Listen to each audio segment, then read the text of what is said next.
BNR gold and diamonds తరుగు తక్కువ బంగారం ఎక్కువ. ఇప్పుడు మన వైజాగ్ లో జూలై 24న గ్రాండ్ ఓపెనింగ్.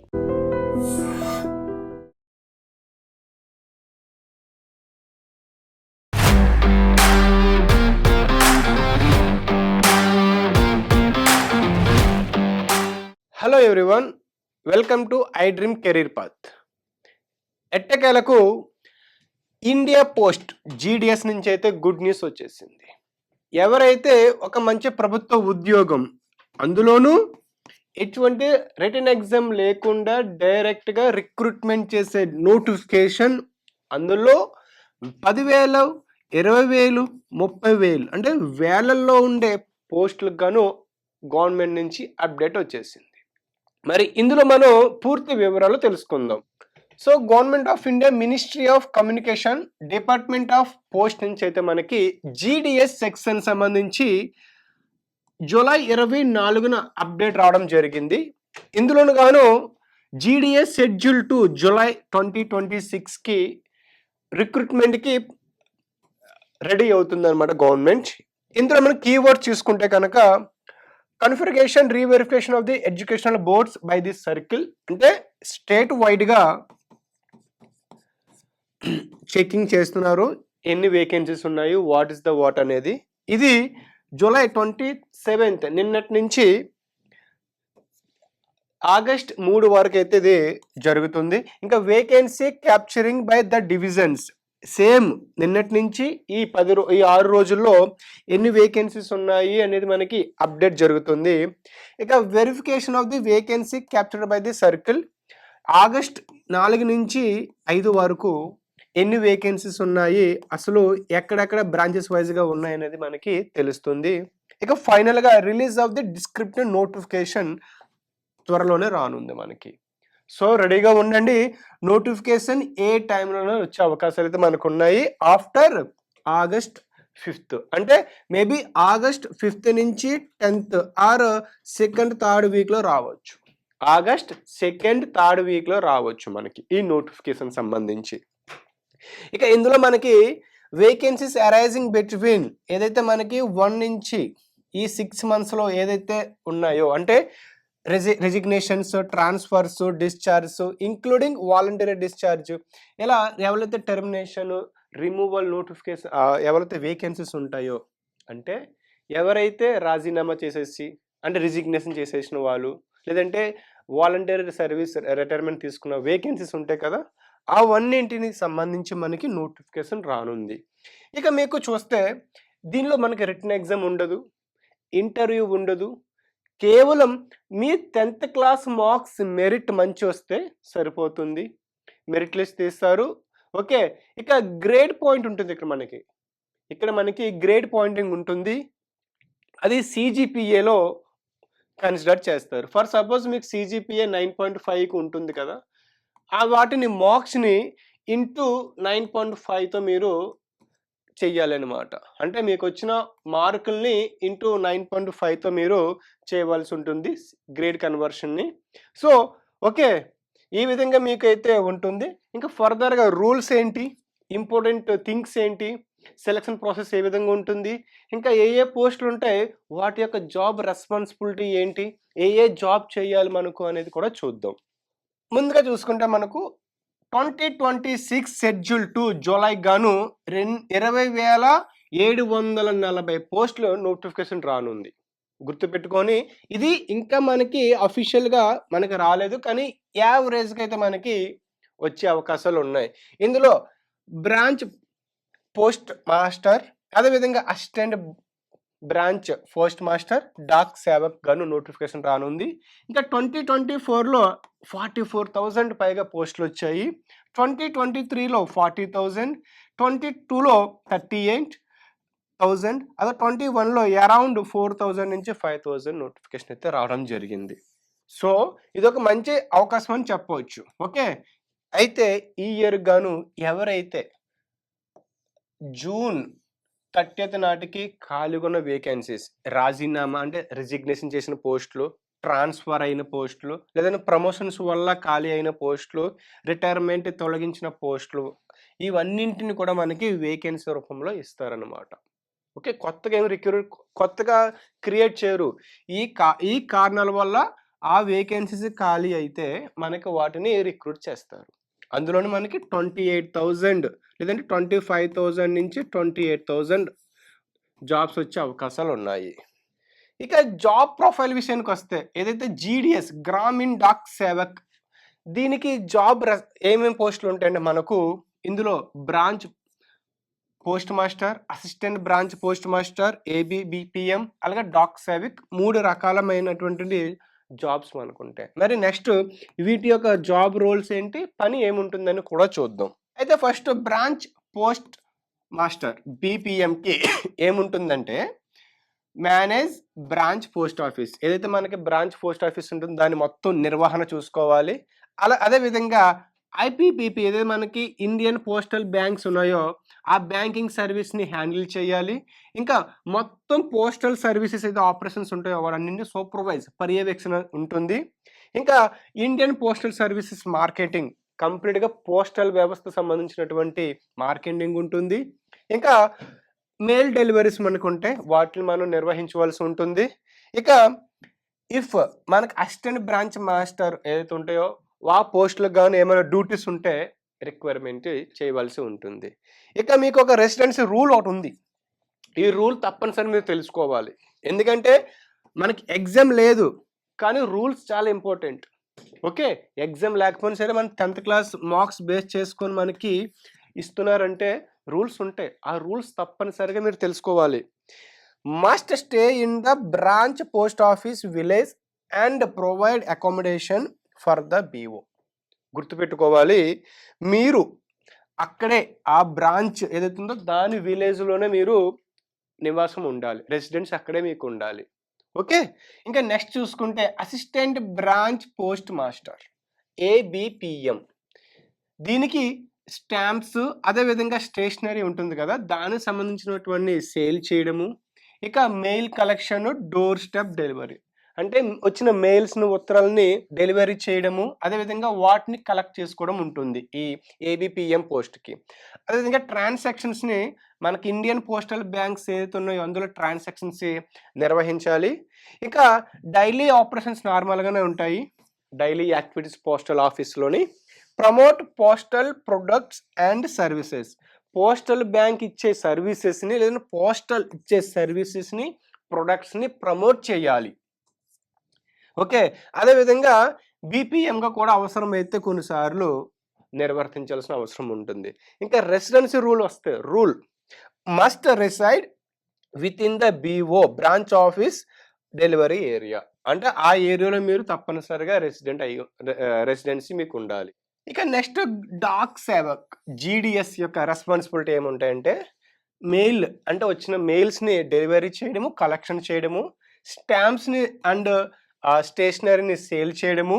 ఇక ఐబిపి ఏదైతే మనకు పోస్టల్ బ్యాంక్ డిపాజిట్స్ని పేమెంట్స్ని నిర్వహించడము, అదేవిధంగా work in post office RMS, okay post ఆఫీస్లో వర్క్ చేయడము. ఇంకా mail bag handling and shorting, వచ్చిన మెయిల్స్ని షార్టింగ్ చేయడము, అదేవిధంగా వాటిని కంప్లీట్ మనం హ్యాండిల్ చేయవలసిన అవసరం ఉంటుంది డాక్ సేవక్లోని. ఇక పోస్ట్ మాస్టర్స్కి సపోర్ట్ చేయవలసిన అవసరం ఉంటుంది ఇఫ్ రిక్వైర్మెంట్ ఉంటే. ఇక రూల్స్ ఎవరికైతే డాక్ సేవకు వచ్చి ఉంటుందో వాళ్ళకి రూల్స్ ఏంటంటే must reside within the post office delivery jurisdiction, అంటే మీకు ఆ పోస్ట్ ఆఫీస్ ఉంటుందో అందులోనే మీరు ఉండాలి, ఎక్సెప్ట్ వేరే ఏరియాలో ఉండకూడదు.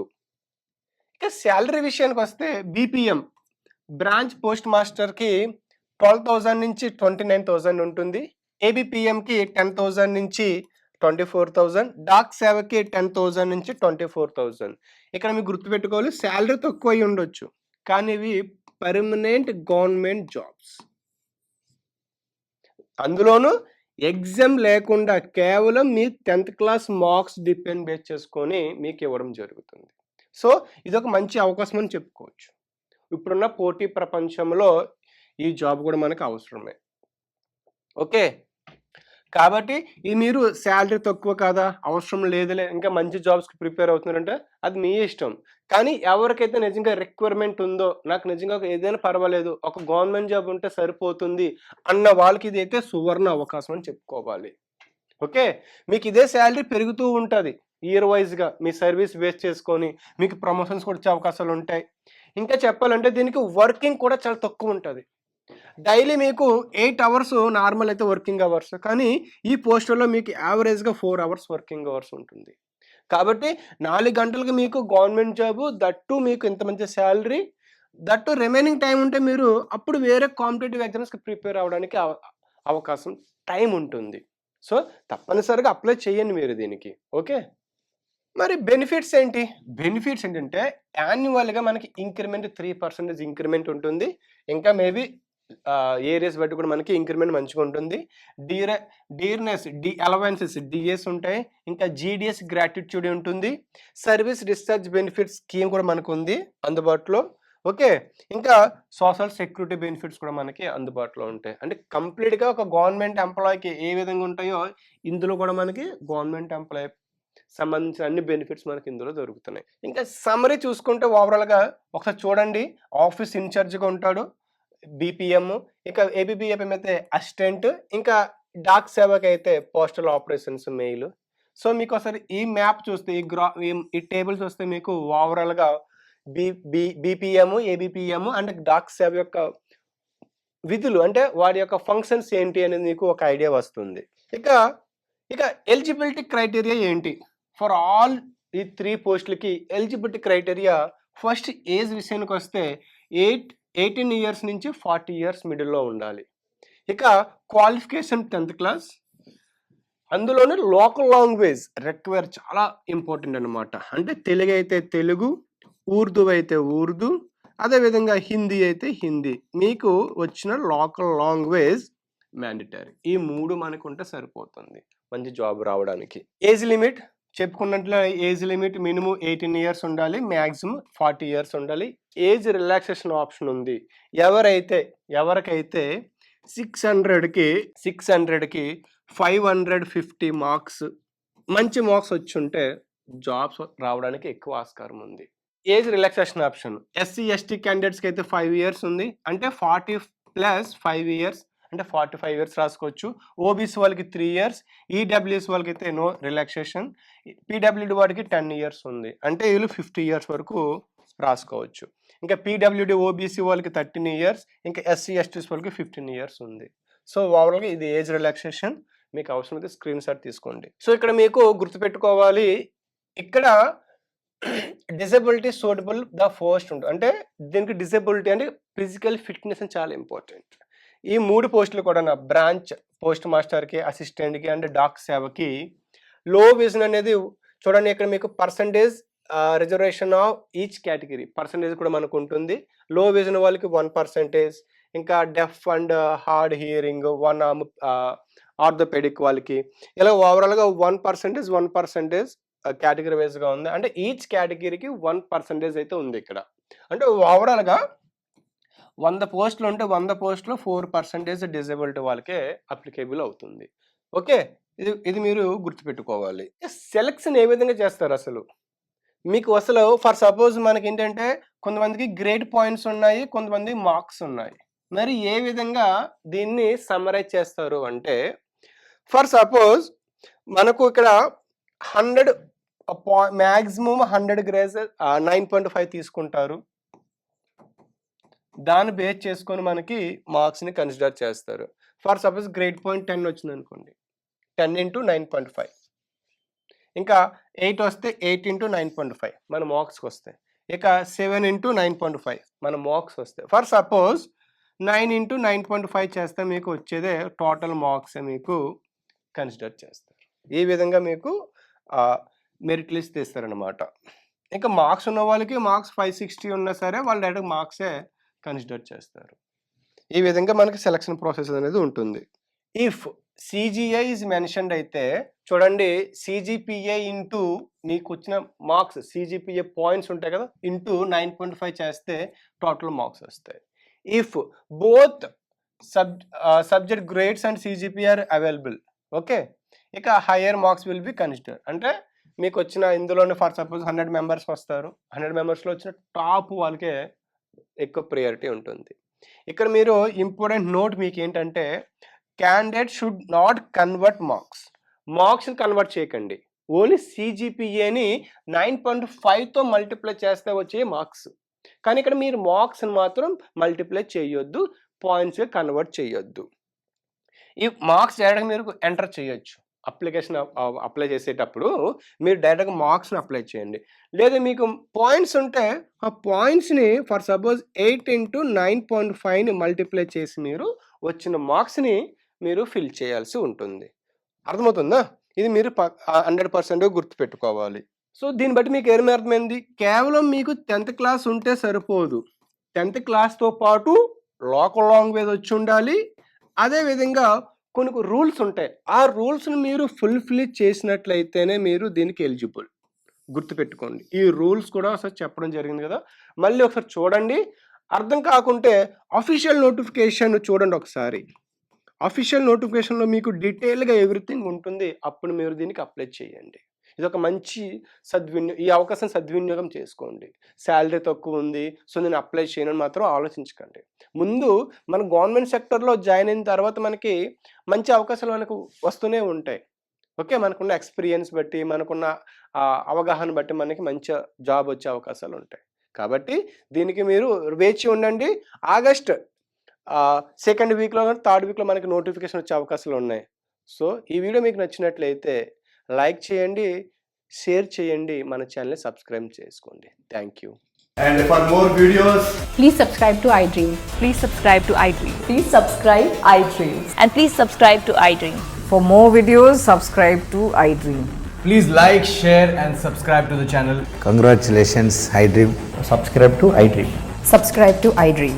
So subscribe to iDream Media. iDream team అందరికి huge congratulations. Please subscribe iDream Media. Please subscribe to iDream. Subscribe iDream. Please subscribe to iDream. iDream అంటే నా కళల ఛానల్ను సబ్స్క్రైబ్ చేసుకున్న నోరు తిరుగుతలేదు, మీరైతే గంట గుర్తు కొట్టండి. For more such videos, please subscribe to iDream. Subscribe to iDream. Please subscribe to iDream. Please subscribe iDream Media. Please do subscribe to iDream. Please subscribe to iDream Media. For best entertainment and information, please subscribe iDream. And don't forget to subscribe to iDream.